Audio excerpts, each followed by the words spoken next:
Hey, what's up, bike racing fans? Chad Shanks coming at you at the Neighborhood Bicycle Shop and the Neighborhood Bicycle Racing Team. This is the Elite 123 race presented by Team Center in Bixby, Oklahoma, late in the day. And this is the final race of the day. Today, just me and Ryan are out here by ourselves. We both have a race in our legs. We're racing against two big teams today. Team Omnia, they had, I think, 5 guys, and DNA had 5 guys. And Ryan and I aren't feeling super confident about being able to stay in the race today, honestly, because we know it's going to be fast. And we're off into the first turn. And, DNA and Omnia, I look back over my shoulder and I realize they're marking each other, as they probably should be.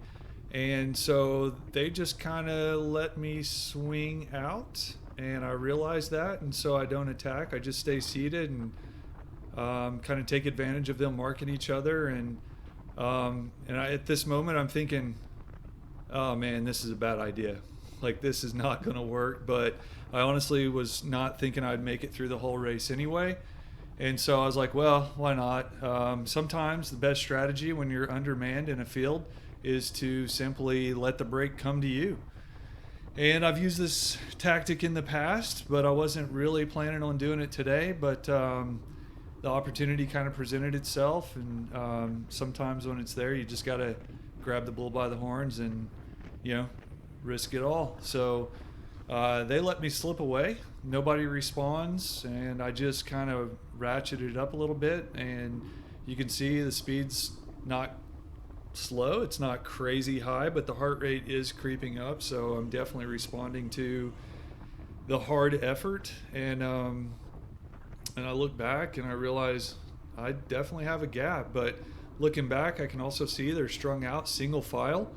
So I'm like, well, this is not necessarily what I want. Hopefully it'll split apart and somebody will come up to me, but just kind of rolling the dice. And sometimes when you play cards, you gotta play a bluff hand, and that's definitely what I'm doing right now. So I don't have the fitness to be holding a solo lap breakaway for 50 minutes. This is a 50-minute race. Side note, I did not have my spare battery with my camera, so I only got 25 minutes of this race today. So, so didn't get the whole thing, unfortunately. But once we get settled in, you'll get the idea of how the race went, essentially.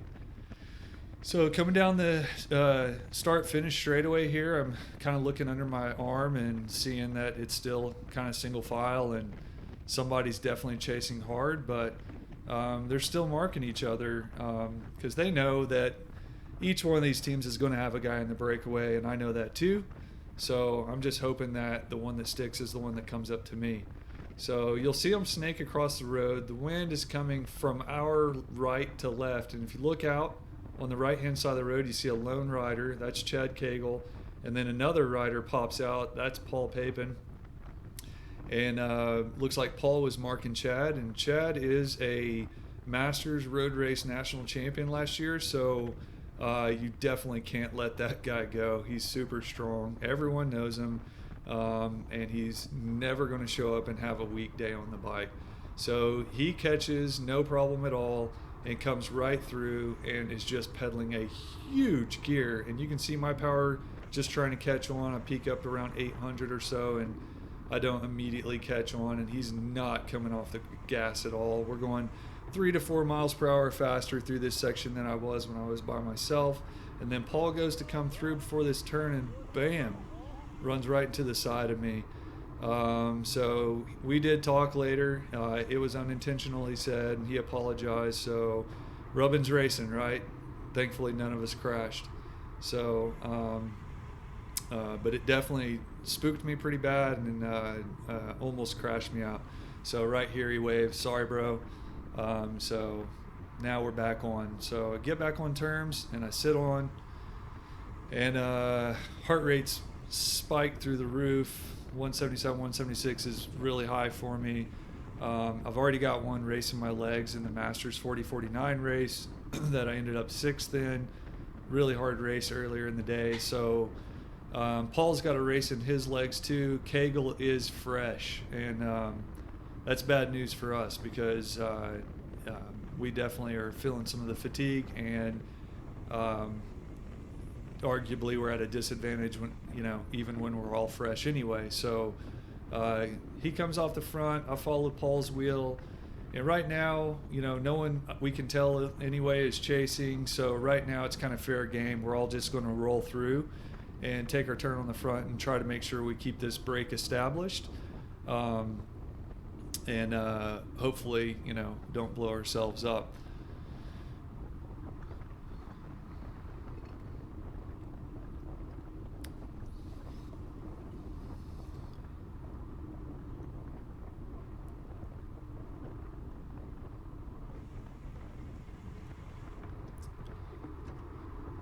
So you can tell I didn't get much recovery sitting on. Heart rate's still around 173. This is pretty unsustainable for me, 172. So I'm not loving how this is going right off the bat. These guys carry a super high level of fitness. They get a lot more miles than I do. I'm definitely out horsepowered here. I know that. And I got to get that heart rate down. So I'm not going to take a super long pull on the front. I don't even want to take any pulls at all. And so Kegel's going to come right on through. And I'm like, oh, thank God. So I go to catch back on. And it's hard for me even just to stick on to Paul's wheel at this point.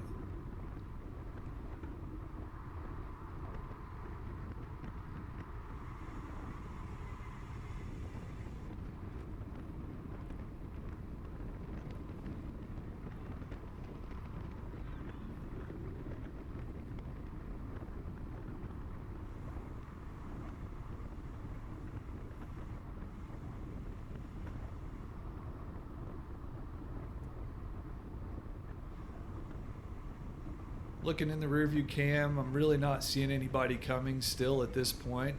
And I know that neither one of these guys are going to be okay just battling up here by themselves. I'm sure that one of them at least is, if actually both of them are probably wanting another guy from the field to come up to them. And I actually really expected Omnia. They have some incredible riders right now. To be sending a guy up any minute now. Specifically, I'm looking for Seth. He's kind of the young phenom that has just had some incredible results the last couple of seasons, and good kid. And so I'm kind of looking over my shoulder, looking for him. Still not seeing anyone coming though. So it's kind of a two-part deal. Like once I see another one of their guys coming, then I also know that that's good news for me because I can probably just stop working at that point. So I come off the front and I miss the wheel when they come through. And this was absolutely detrimental because every time that you open up bike links when you're going flat out, to close means you got to obviously do a bigger effort than they're doing. And after spending a lap and a half by myself and having a race in my legs from earlier in the morning, plus I'm a grandpa now, so I also don't recover as quickly. I'm just like, oh, this is awful. I made a huge mistake. I should not have let this gap open up. And it's just case in point. Like watching this now, it's easy to reassure yourself after the fact, but one universal truth is it's always harder to catch on later. Like no matter how hard the effort is to catch that wheel, you should just do everything you can to get back on that wheel as quickly as possible, because now look, I've spent 20, 30, 40, I don't know how long, seconds, just 6 bike links off, and Kegel comes off, turns around, sees that I'm off, and makes a really smart move right here because which I mean, he's a smart bike racer, obviously. He puts in a big dig and knows that this will get rid of me and increases his chances up the road, obviously with one less guy. And so I know I'm screwed because if I could have caught on, I would have already done it by now. So I'm looking behind me, and way off in the distance, I can see another rider coming. And I'm just like, oh, thank goodness, someone's coming up. That's somebody to work with. And so I'm forced with, do I keep chasing or do I just come off the throttle and let that guy catch me and try to recover until they get there? So you can see my speed's not super high right now. I think we were coming through here at like 30 just a few laps ago. So I'm definitely comfortable with letting that guy, because I need the recovery bad. So the heart rate's just ever so slowly ticking down, and I see it's Dempsey, which is best case scenario for me. He wants to get up to his teammate real bad and help him out. And if they can get two guys in the break, that's 2 against 1. So that makes their odds for winning much better. So I know definitely catch onto this wheel. And to be honest, I don't even really need to work, because it's his responsibility to get up to his guy. And if his guy knows he's coming, if Paul knows he's coming, then he needs to stop working with Chad also. So at this point, I don't think he knows that Dempsey's coming necessarily. And this is just great news for me. So Dempsey goes to flick me through. I can't at this moment. Even if I wanted to, I'm so gassed that all I can do is sit on. And he's, don't feel too bad for the kid. I think he's still in high school and he's just ridiculously strong. So he recovers in about 6 seconds. So I'm not terribly concerned about him not putting out enough power to get across. He's done some incredible bridge efforts in several races over the last couple of seasons that a lot of people talk about, whenever he does them. And I know that he's got it in him to make it across. I've seen him do it several times. Plus, it looks like he's got some lucky socks on. Looks like his socks don't match. So that's always a lucky sign when you've got a mismatched pair of socks on.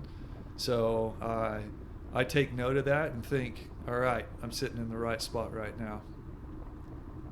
Just kidding, Dempsey. It was just laundry day. He didn't have a matching pair.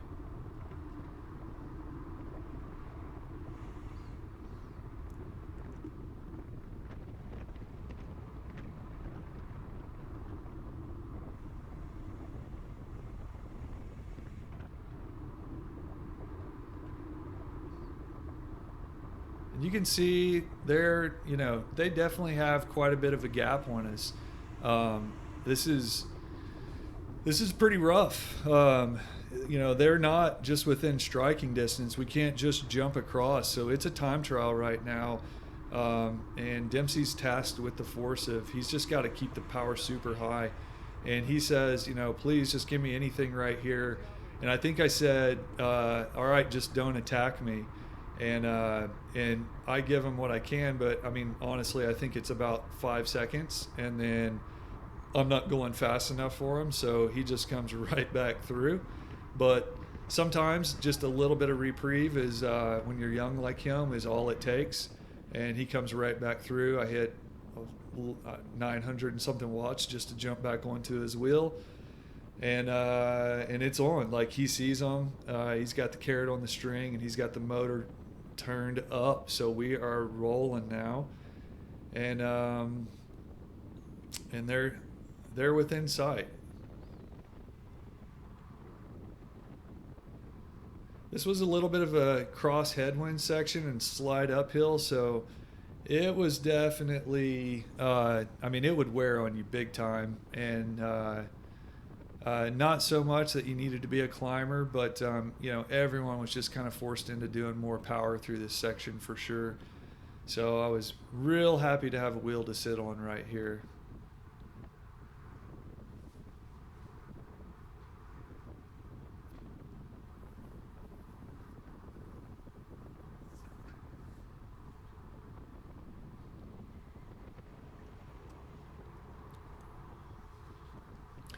I do want to make a point too.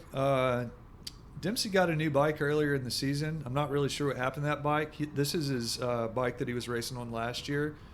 So I don't know if he's choosing this bike or if something happened to his old one, but it's the same bike I'm on. That's a Cannondale System 6 high modulus. Same bike I've got. It's wicked fast. So just notable that 2 of the bikes in the front group today, both Cannondale System 6 high mods. Just saying, we are a Cannondale dealer. How's that for a plug?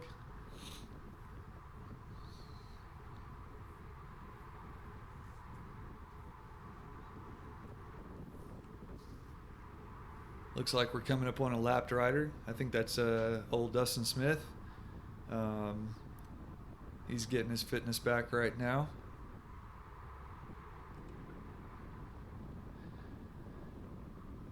And we are still just hauling. Like, this heart rate for me is kind of like I can sit here, but I definitely can't do much higher than this. So I'm definitely not going to be able to contribute much, because 165 is kind of where I need to be sitting all the time when I'm just going flat out. So 162 is like pushing up on, definitely on threshold for me. So these young guys, man, it's hard to compete for sure.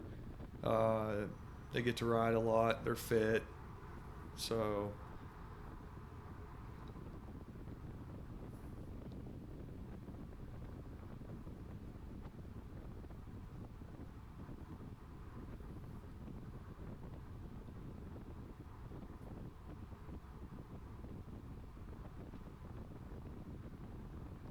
all right, looking up the road, I think this might be, let's see here. Yeah, I think this is where Paul has come unhinged from Kegel. Now, I don't know, you'd have to talk to Paul. I don't know if that was planned, if he saw Dempsey coming and decided to back off of Kegel, or if he just simply got dropped. I can't imagine that he would come off of Kegel. I would expect he would just stop working. Kegel's tempo was just ridiculously high, and it was unsustainable for me, obviously. So Paul's coming back to us now, and again, you'd have to talk to him as to why that is. But this is good, because now we got two riders on the same team, DNA and me, and Kegel off the front. They have to pull him back. They know that there's going to be another, like, if his teammates know, like if somebody's giving splits on the sideline and they know that he's off the front solo with these guys chasing, their guys are going to start attacking in the field. So these two riders in front of me have to keep the gas on. I mean, they've got to go super, super hard. And I'm not going to help them out in this scenario, because I got just me and my one guy in the field, Ryan, and he was not super confident in his ability to finish the race today because of his previous two races he did. So I know there's a good chance that he's not going to make it to the end of this race anyway. So I'm not relying on him and his tired legs to be able to pull a rabbit out of the hat. So I'm definitely not interested in helping these guys do this chase, because basically there's 5 on their team and 5 on the other. So I'm going to sit on and just let them do the pacemaking to get back up. And like I said, even just sitting on is still, I mean, you can see my heart rate's really not coming down. Like, they are holding an incredible tempo. So I'm perfectly content just sitting on and letting them do the work. And now they definitely want me to work. You can see I'm getting waved through. It's not going to happen, though. And these guys get enough chances beating up on me at practice crits and other races. So in this scenario, it's just not going to happen. So I'm going to sit on. They have to keep the pressure on, and I'm fighting with 2 hands behind my back anyway. So this is great. So I'm just going to let them keep working, make sure that I don't get split off, and we're going to be looking towards trying to hopefully motor Kegel back. So.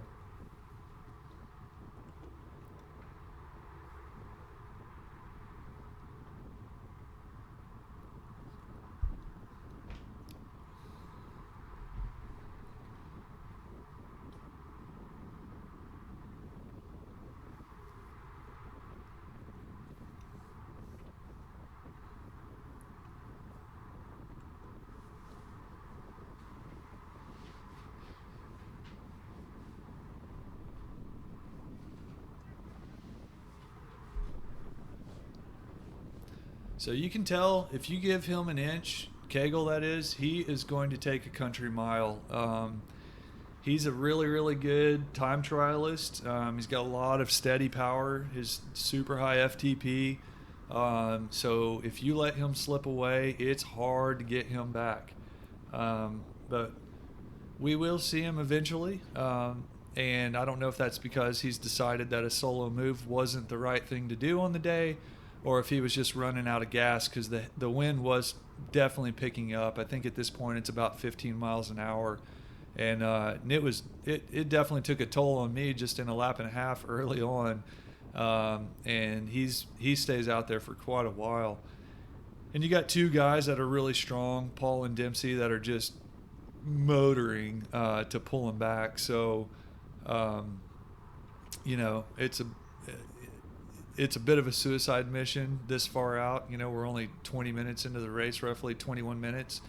So it's a 50-minute race, like I said, so we're not even halfway into this race. So 25 minutes is a long, long way to be out there by yourself. I know that for sure because last year in the Masters race, I was out solo for 22 minutes, and it seemed like about 7 hours. And then that was not in the elite race. That was the Masters race. So this race generally is going to be even faster and with more team members. So pretty tough to stick a solo breakaway in a field like this. So I don't know, you'd have to talk to him as to why he came back. But nonetheless, he didn't make it easy for us, I can tell you that much.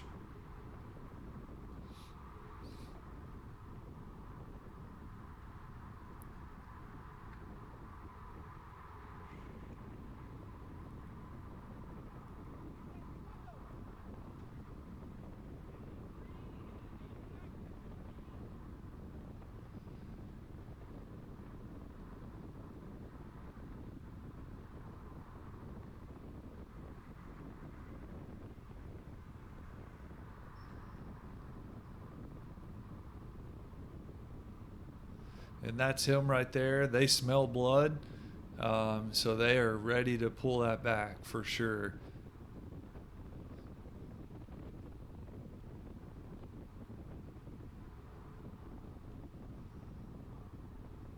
Getting waved through again, but again, there's absolutely no reason for me to pull through at this point.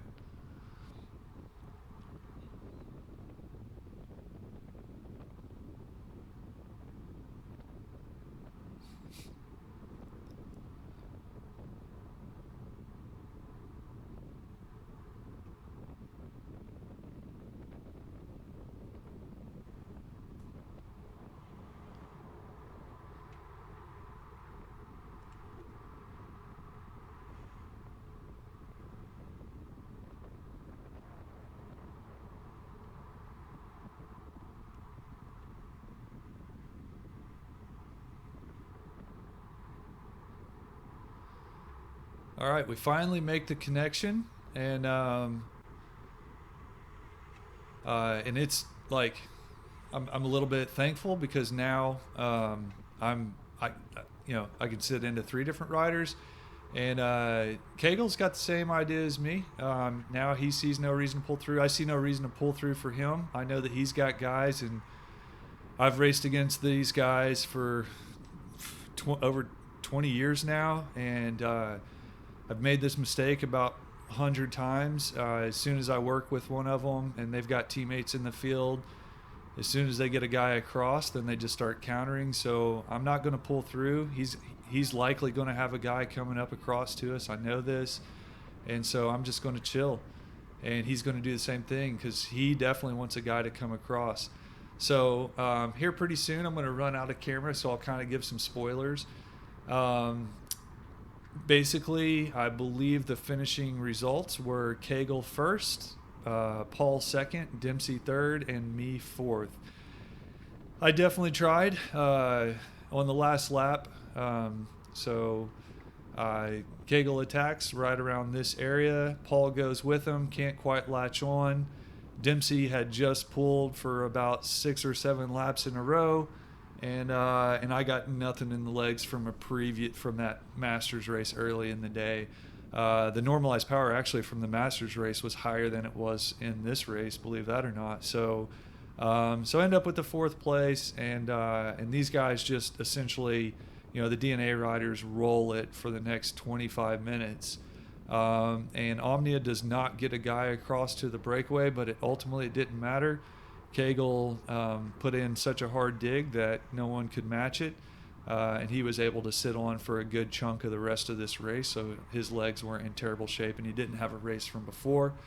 All of that probably wouldn't have mattered anyway. He's always a really strong rider and a tough one to contend with. So good job to these guys. They all deserve their finishing places, and hopefully I can be somewhere near them in the next race. All right, thanks for watching, everyone.